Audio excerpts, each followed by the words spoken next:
Hello, test. My name is Aaron. Today I want to talk a little bit more about some literature that I had just finished. The book in question today, the piece of literature in question today, is Mary Shelley's Frankenstein, a classic of 19th century, classic 19th century author, a classic piece of 19th century literature that I had never really wanted to read, but I saw it in a bookstore and I was like, well, that's a book that I've heard a lot about, and I'm curious to dive more into because it's a famous story, a bit of a bastardized story. In the background, possibly a little too loud, but it doesn't matter, is Snarky Puffy and their live recording with the Metropole Orchestre called Silva. It has some really beautiful tracks on it, including this one, which is called The Curtain. But anyway, I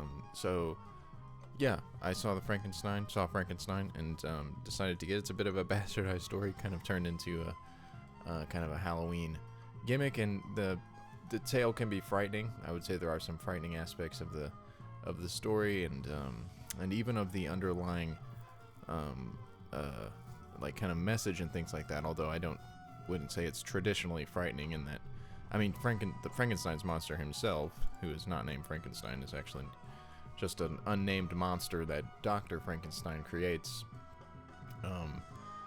He is frightening to behold, and that is made clear in the story, but I wouldn't say the book makes use of terror as much as it is trying to get across a specific idea, or at least it's a story that you can pull this specific idea from. I've heard a lot of people talk about not a lot of people, but I've heard some people talk about different interpretations of the story. I've heard people say that it's kind of highlighting the nature of othering individuals, of kind of shunning individuals, and I can see how you would pull that. I think that's a fair analyzation. I've seen some other ones that I think are less fair, or heard some other ones that I think are less fair, that Frankenstein is kind of a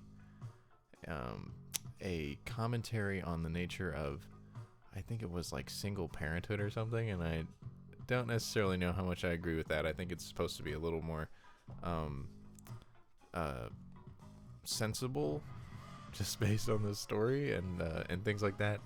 But what I really got from the book, and what I want to talk about a little bit, is the what I would say is kind of the destructive nature of loneliness, the self-destructive nature of loneliness and aloneness, and how that can kind of lead to really antisocial behaviors.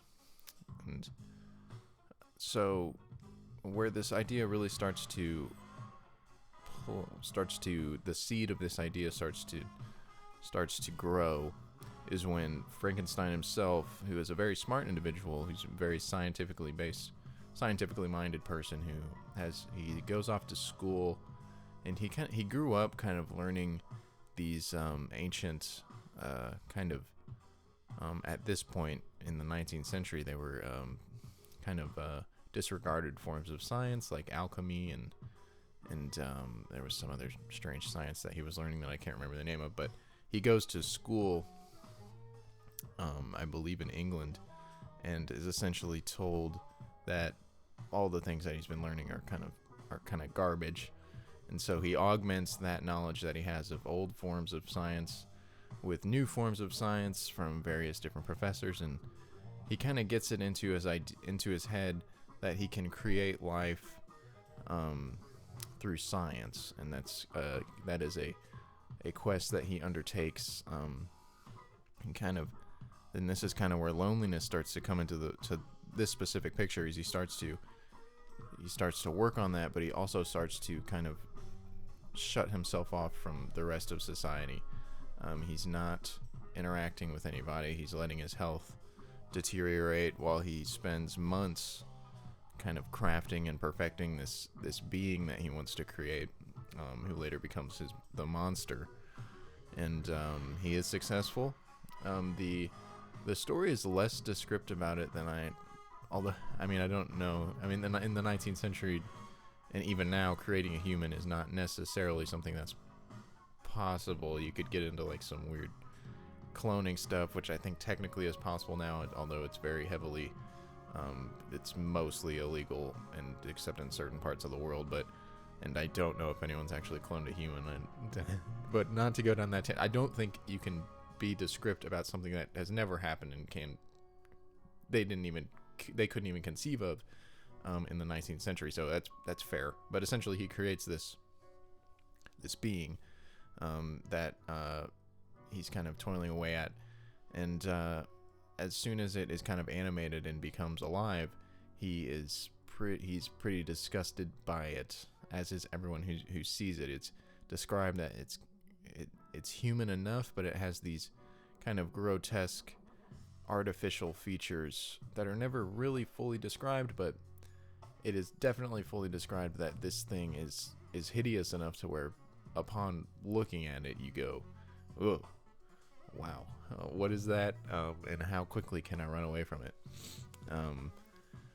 But yeah, so he essentially just leaves this new sentient being to its own devices. He goes back to his family, and that's really where I think that's an interesting kind of interesting offshoot of Dr. Frankenstein's Aloneness. It almost seems like this antisocial period or this asocial period that he had in his life.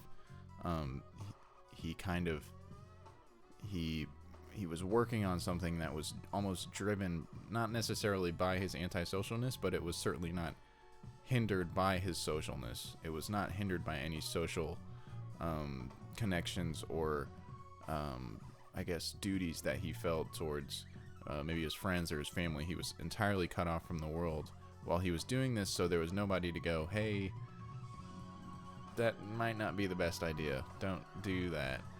Don't try to create a human, especially when that looks so strange and grotesque. And there are also, Mary Shelley also describes kind of how his emotional state during this period. It seems that he's kind of falling into a type of depression, and especially when he's done, he's kind of looking at himself and realizing, I'm super unhealthy. I've kind of forsaken my friends a little bit, my family, and his family's very worried about him. They're sending him messages, and so part of his rehabilitation from that period is just going home to see his family and kind of re-entering the social realm that he has forsaken. And in that time, the monster that he creates, which is never named, Frankenstein's monster, it is sentient, so it's walking around and trying to make sense of its new world that it's been thrust into, and does so in a couple ways. First, by just kind of learning how to sustain itself, how to find food, and then trying to be social, I suppose is a word you could say. Just trying to interact with humans and constantly being reminded that he is this kind of unacceptable figure. And so he kind of becomes more and more I guess malevolent, more and more disenchanted with the world that surrounds him. He's not interested, well, he is interested, he's very interested in interacting with beings. It's just that all the negative experiences that he has with them is kind of averting his will to want to do that. It's kind of changing it from very curious and very excited by the prospect of humanity and existing in a social world to very disenchanted and very kind of cursing of humans. He's not a fan of humans, and by the end of his learning, I suppose.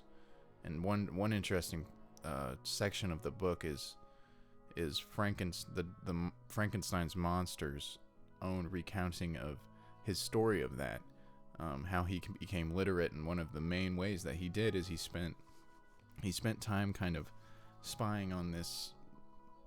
He found this little, they call it a hovel, that he lived in, which was right next to another shack that was inhabited by a family, and he could see and hear them. There was some it was like a hole in the wall or something that he could see, and he could listen to them and see their everyday interactions. And over time, he kind of became enamored with these individuals and wanted very much to be a part of a part of their family. And so he became learned. He found some books, learned the English language, and learned how to articulate himself enough to the point where he could tell them, hey, I know I am 8 feet tall and relatively grotesque, but I'm not a danger to you, and I want to kind of instantiate myself within what you guys got going on here. Oh, shoot. Hang on. Oh, nose. But and he does that. He has the idea. He does that at first by approaching the father, kind of the patriarch of that family, who is blind. And so he's like, well, this guy can't cast me out based on my looks because he can't even see me. So I'll tell him, I'll get in his good graces, and then he can explain to what would be that father's son, daughter, and son's wife, that I'm okay. I'm not gonna hurt anybody, and I just want to join your guys' little community. And so, but he kind of does this being a someone who is not learned in the nature of social interactions. He does it in a very clumsy way, and he's not necessarily shunned by the father, but as he is kind of finishing up his proposal, I suppose you could call it, to the father of the family, he is interrupted by the son and the daughter coming home, and the son's wife, and they are taken aback. They are what's the right word? They are astounded by what they see. I think the daughter faints, the man's wife runs away, and then the man attacks him and basically casts him out. And so you see, I think there is an aspect of othering, of shunning individuals there, but I think what really is the crux of that is the loneliness that one experiences from that, and how destructive that can be, because from this point on, Frankenstein's monster is becoming this kind of being that is hell-bent on the destruction of all the things that he sees as causing his loneliness, which would be humans. He no longer has any sympathy in his heart anymore for humans. He's actively working to make them miserable, and in most cases kill them. Like and then at a certain point he finds out who created him. He's very angry at his creator, which is you almost have a microcosm of religion here, and of depression, because you have kind of Dr. Frankenstein, who is this kind of godly figure to actual Frankenstein. He created him, and in the monster's own loneliness, he is cursing his creator, which is kind of an aspect that you would find he's angry at reality, because reality is not giving him what he expects of it, and so he's angry at the person who made his reality. He's kind of, yeah, he learns that Dr. Frankenstein is the one who created him, and he kind of sets out on this mission to, well, first of all, he meets Dr. Frankenstein. I think he kind of draws him in with this strange but effective plan of murdering Dr. Frankenstein's, I don't remember what she is. She's essentially Dr. Young, man. It's a member of Dr. Frankenstein's family. I think it's his younger sister. I can't totally remember. It might be a more far removed family member than that, or just somebody that they know within their hometown. But he kills her, plants the evidence on another extended member of, a sister of Dr. Frankenstein. I do believe that's true. And she is then put to death, because it's assumed, because she's really, it's 1818 or whenever this book was published, and she's the only person who has any semblance of evidence on them. So they prove her guilty and they kill her, execute her, and she is that is how Dr. Frankenstein is kind of, and Dr. Frankenstein, on seeing the corpse, sees these like gigantic strangulation marks, and there's kind of this inkling that this monster that he has created is responsible for this, but he doesn't know, and so he's kind of back in his depressive state. He's spending a lot of time alone, and in one of these kind of ventures that he takes out on his own, he's in, I think he's in Geneva, and he's in the mountains, and he sees Frankenstein, and Frankenstein is coming towards him, and they meet, and and Dr. Frankenstein at this point is pretty convinced that Frankenstein's monster is the one who I keep calling Frankenstein. It's not his actual name, but that the monster is the one that killed him. So he's, at that point, he's trying to obtain a confession from him.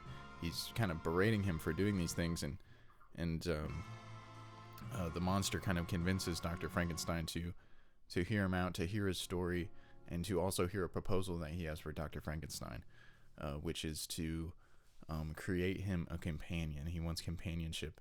At this point, he still wants companionship, and he feels that the only way that he could ever achieve that is by kind of forcing, blackmailing Dr. Frankenstein into creating a companion for him. And so, one second.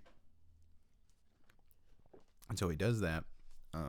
He essentially says, "Look, I need you to make me a significant other, a similar being of an opposite sex that I can, hang out with and do things that people of the opposite sex do. Mostly, I think, just to stave off his loneliness, and he, or else his stipulation to that is, I will essentially make your life miserable, and not in such descriptive terms. Dr. Frankenstein doesn't really know what that means, because he doesn't necessarily describe, but he does say, I will make your life so wretched that you have no reason to live. And so Dr. Frankenstein agrees at first. He heads back to kind of his old abode.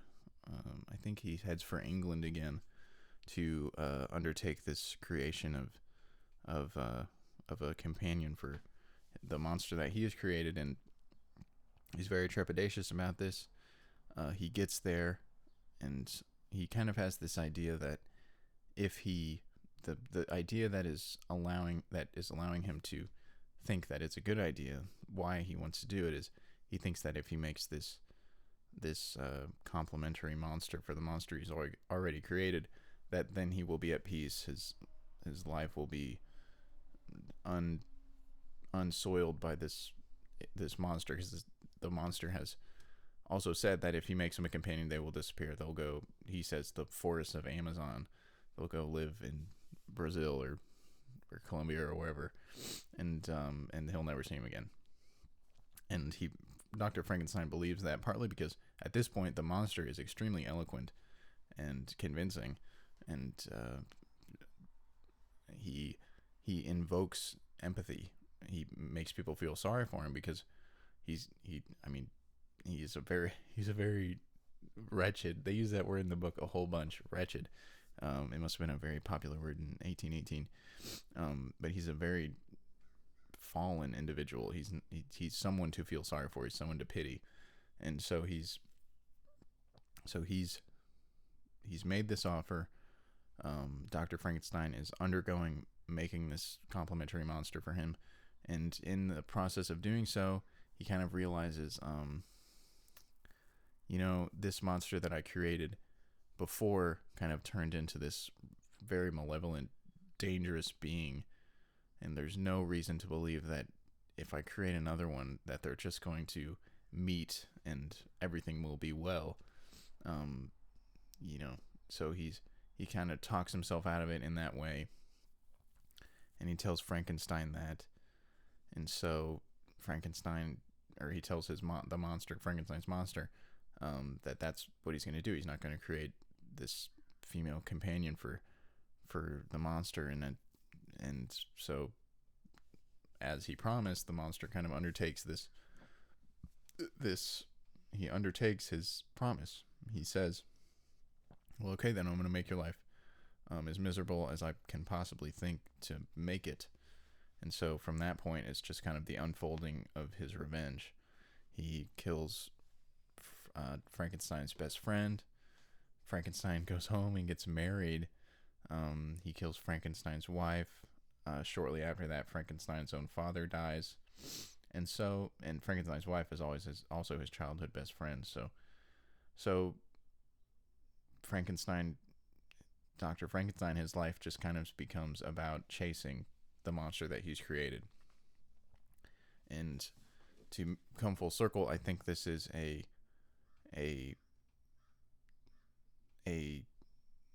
cautionary tale about loneliness, and about how being lonely is kind of this self-consuming, self-destructive, and self-rejuvenating, which is a strange. I just mean that it almost sustains itself, and because all humans have kind of this will to survive, and so I think in kind of a delusional state, you can sustain loneliness through kind of mentally unwell methodology. I think you kind of create reality, not necessarily realities, but you form reality in your own mind in a way that it makes sense that you are lonely, and in that way it kind of promotes survivability. And I think this almost seems to play itself out in the entire idea of Dr. Frankenstein, who while he contemplates things like suicidal ideation and his own depression at times, but he never goes through with it, because he always has some form of meaning to his life, even in the final chapter of his life, which is simply to find and destroy the monster that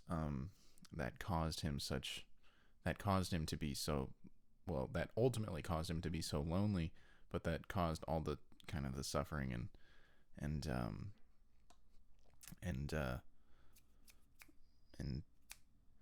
bad things that happened to him, all the deaths of his family members, but it has to be remembered that Dr. Frankenstein is the one who created that, he kind of in his way sealed his own fate, sealed his own misery when he decided to play God. And that might have a larger aspect in the whole story, because this is written in 1818. Everyone is religious in 1818. Atheism is a pretty niche idea in those times. So it could just almost be like a caution: don't play God. Don't think yourself so magnificent that you can kind of buck the norms of society and expect everything to turn out okay. And Dr. Frankenstein does buck a lot of the norms of society. He kind of bucks classical reproduction roles, which is maybe where the single parenthood weird thing comes in. He bucks kind of social engagement, and in doing so, he kind of destroys everything that he's proud of, that he loves.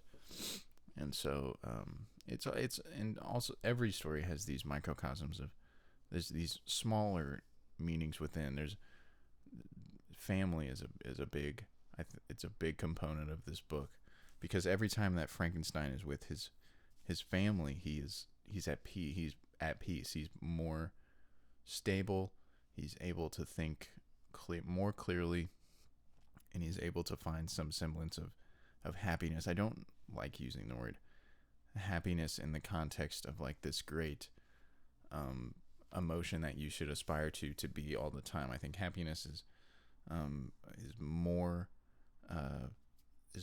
I guess more fleeting.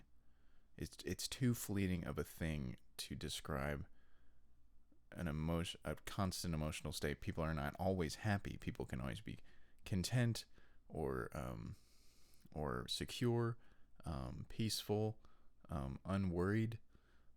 But happy is something that comes and goes, and I find that a lot of people use happiness to describe kind of constant states of beings, and I don't think that's fair. I also don't think that's necessarily what they're trying to do when they say I'm happy. I think they're mostly just trying to say I am content and at peace and doing good. And that's a little bit of an aside. But yeah, Frankenstein he's kind of sealed his own fate, and I think it's probably a larger aspect of the book than I originally thought, is kind of this playing God idea. But I think also you can easily read out, and people kind of latch on to meanings within books that mean something to them. Loneliness is something I've had to fight against, and fight is, I think, the appropriate word, because long periods of extended loneliness kind of can almost make you defunct socially. It's kind of it's self-destructive and self-consuming in that way. And being a social person it almost takes practice, and practice is another strange way to describe it, but it's muscle memory. It's you need to spend time with other people to understand how best to spend time with other people, and how to ingratiate individuals and create lasting, trusting relationships. And I think that almost seems to be what Frankenstein kind of did to himself when he shut himself off from the world and started to play God. Is he neglected his social obligations, his social relationships, and that was kind of his undoing. I think that the idea of the book is the nature and self-destructiveness of loneliness, and how it's almost kind of an arrogant thing to do, to think that you are so complete and you don't need anybody else. You are complete enough to be enough for yourself, which is I highly doubt that's the case for anybody. Even the most extreme megalomaniacs need somebody. You need that counterbalance that is other people within your life, because then you just kind of become this cycle of thoughts, and that's kind of that's the road to delusion that I was talking about. That's how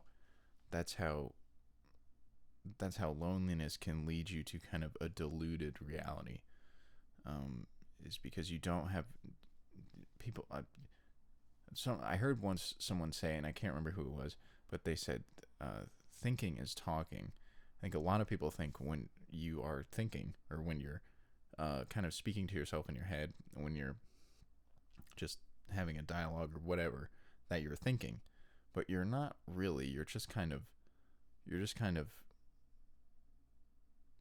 spewing out whatever you might think about, whatever you might feel about a situation, whatever you might think about a situation, and you're not really allowing yourself to counteract what you're thinking. Thinking itself is actually a kind of a learned skill, in that you experience a situation, you might have an initial thought about it, but you also have to have sometimes one or more concurring thoughts about it that kind of cut against the grain of what you thought about. Because thinking is not just saying, yes, this is what that was, and that's all there is to it. It's, yes, this is what that was, but it also could have been this and this and this and this and this. And I'm going to think about each one of those things separately and kind of suss out what is the most probable instance, what is the most probable meaning to this situation or this idea. And in that way, that's why talking is actually more productive to thinking than kind of thinking. Than existing in your head is probably a more accurate way to describe that, because thinking is working through an idea. If you tell someone an idea, they are so different and their perspective is so different and so valuable, because they can immediately be like, that's insane, or that's a great idea, or whatever, and then you can absorb their perspective and filter it through your own kind of biased mind, and hopefully come to a more well-rounded and viable solution. And so, yeah, that's something that Frankenstein kind of didn't allow when he undertook this idea of creating life. He shut himself off. He didn't tell anybody about it. He shut himself off from the world, and he consumed himself in his own hubris and his own arrogance. He destroyed himself, and that's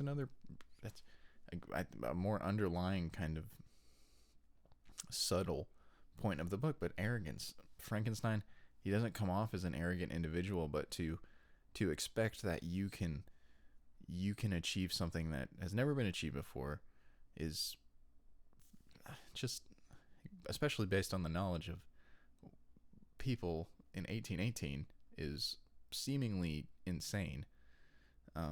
To think that you can do that, you alone can do that when nobody else has, it's arrogant. And sometimes arrogance leads to great things, but it sometimes cannot. And I think that's the check your arrogance, maybe, is a good way to describe that point. Double check with somebody. Be like, hey, I have this idea. And it's not just tell someone an idea, they give you their perspective, and you immediately drop your idea. Maybe their perspective's wrong. Maybe you do have a great idea, but at least you can figure that out by talking to somebody, because that's the sometimes the only way to get another perspective that you might never have thought of. And then you can suss out, you can more openly analyze a situation and go, I know my idea is actually really good.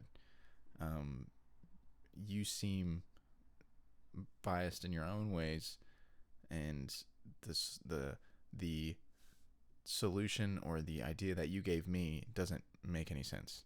And so I'm going to try my idea. And that's something you can do too. And that's kind of the razor that you walk on when you're trying new things. Is sometimes new ideas are bad ideas. Sometimes they're good ideas. Sometimes they're evil ideas. Sometimes they're entirely altruistic ideas. You kind of just have to try stuff and figure that out for yourself. I mean,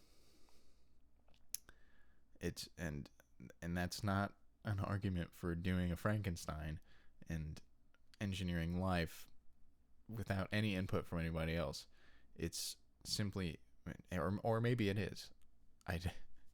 He should have talked to some more people before he tried that, and maybe somebody would have said,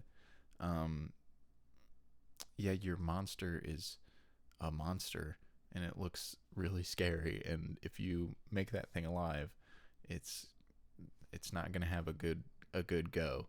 Also, I think you might be malnourished and sad.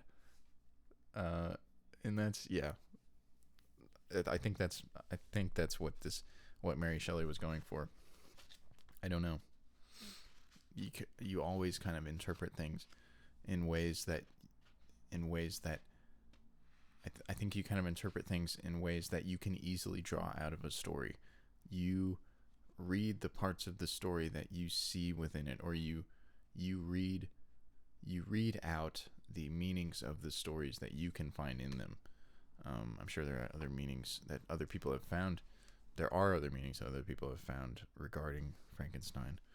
and I found the one that I understood, or maybe not fully understood, but the ones that popped out when I was reading. So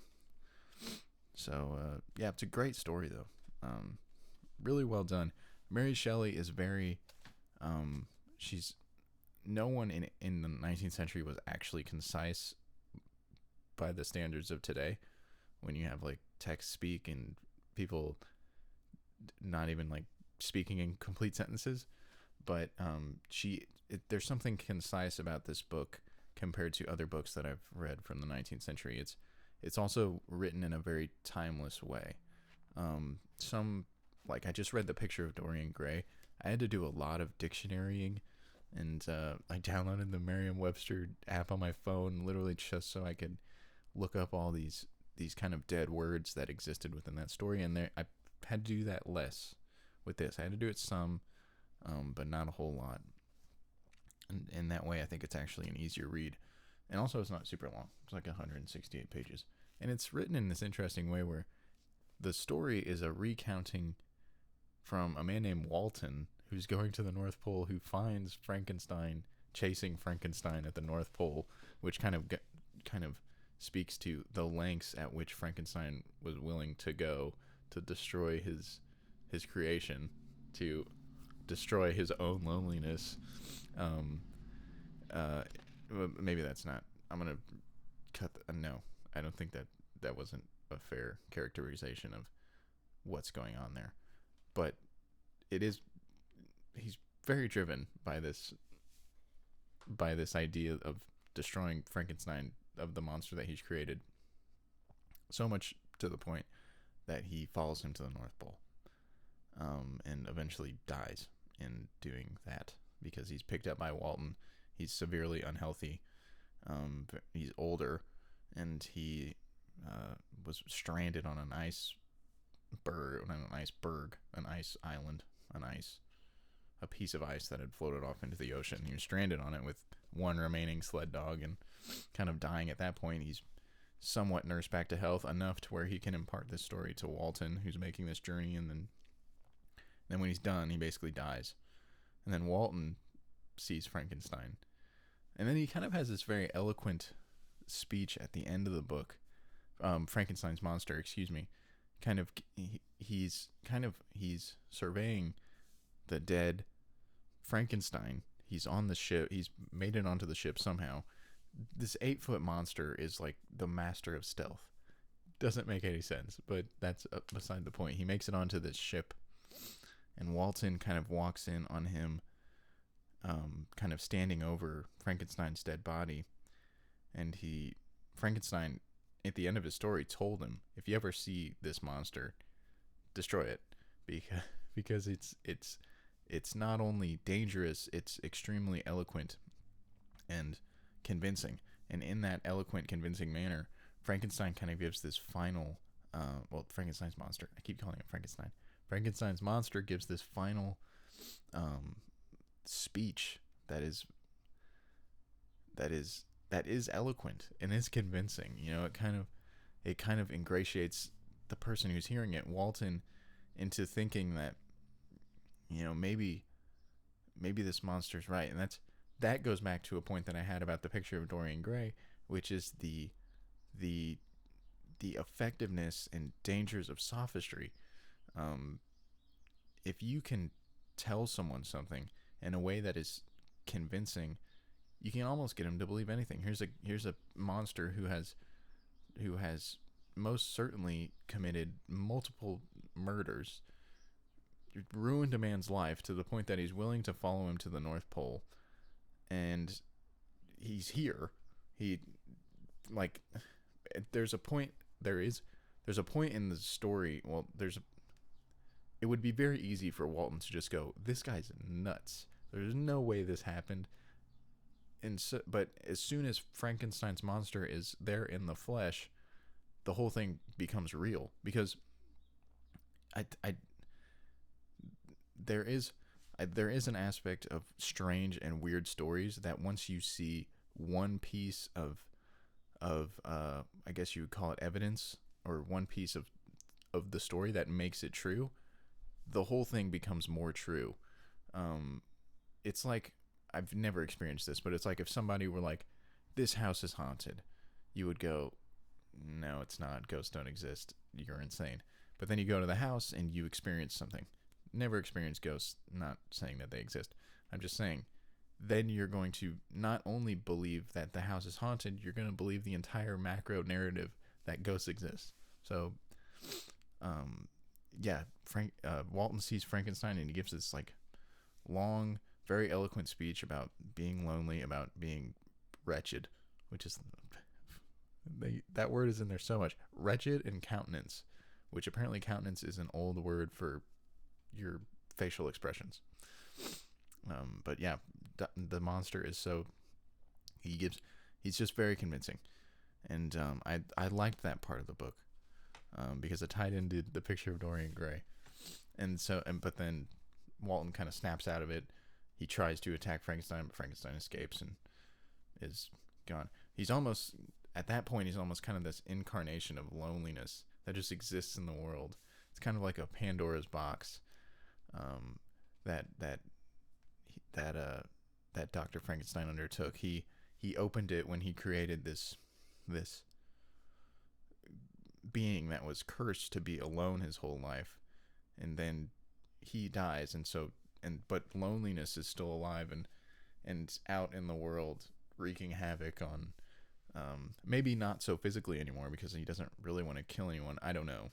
It doesn't seem like he wants to kill anyone. That's part of his speech. He says, I'm not going to hurt anyone anymore because the entire object of my pain is dead. So, but I think that's kind of what the monster represents. He's this incarnation of loneliness, of Dr. Frankenstein's loneliness that comes to life, and now he is in the world kind of with a hair trigger because he's never going to experience connection with other beings, so it's almost inevitable that he's going to do all this again unless he does what he said he was going to do, which is kind of what he said he was going to do if he had a companion, which was like disappear, but he never got that. So he's still kind of loaded and with this hair trigger that is ready to wreak its havoc on humanity all over again. And I think that's probably fair. Frankenstein's monster is kind of this incarnation of Dr. Frankenstein's own loneliness that outlives Dr. Frankenstein, because loneliness is an idea that can affect anybody. It's something that just kind of happens. So yeah, great book. Made me think. That's what good books do. I'm now reading Elie Wiesel's second book. It's a novel. It's called Twilight. So I'm interested to see how that goes. But that's not what the video is about. But that's all that I have really to say about that, as far as I can remember, or as far as I can pick out of my brain. Great story. Published in 1818. It's a timeless tale of just trying to think of some alliterative phrase I could use there, but I can't think of any. Timeless tale of loneliness and othering and single parenthood. Apparently, I don't agree with that one, but you find what you find in stories. But that's all I gotta say. It's Friday. So everyone have a good weekend, and that's that. Catch you later.